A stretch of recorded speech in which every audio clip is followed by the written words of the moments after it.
จวดอีแล้วพี่น้องจวดอีแล้วนี่จวดเต็มหนึ่งแล้วพี่น้องนี่นกพี่น้องเลยก็นกพี่แล้ววะแกนกก่อนพี่น้องยิงนกตกยี่สิเลยแหละตกบนเลยวะ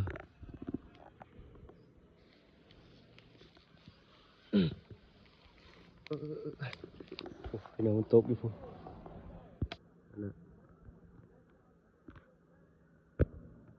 ตกกินตะลุมพวกนี้เนาะ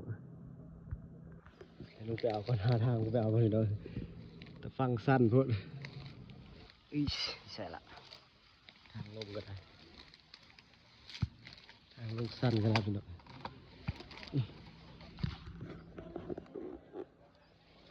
ทางลงก็สั้นพี่น้อง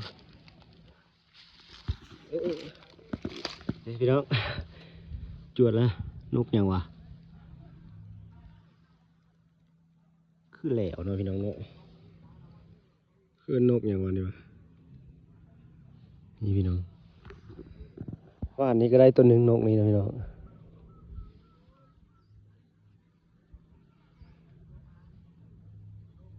ว่าอันนี้ก็ได้ตัวหนึ่งพี่น้องนกนี่ว่าอันนี้ถือกราฟว่าอันนี้นะนี่ยิ่งเอานี่พี่น้องจักถือชิเรมันบ่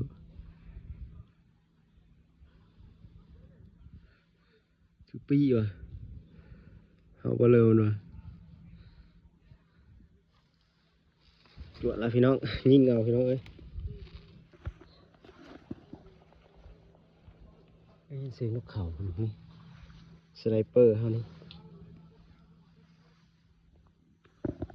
จวดพี่น้องก็นกพะบุนี่มีจักซื้อมันสไนเปอร์พี่น้องนี่เจอสไนเปอร์เขาตรวจเลยได้ร้านไก่บาเลอร์นี่อันตรายแล้วพี่น้องเอ้ยตรวจได้ร้านไก่บาเลอร์นี่มานพี่น้องเต็มหนึ่งพี่น้อง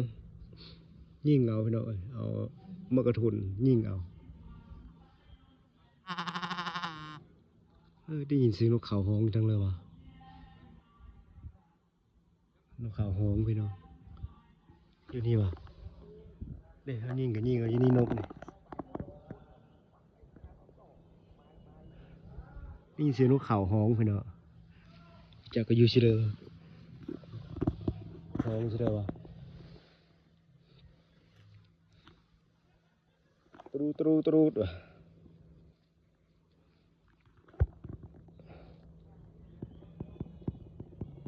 มาแล้วพี่น้องมาแล้ว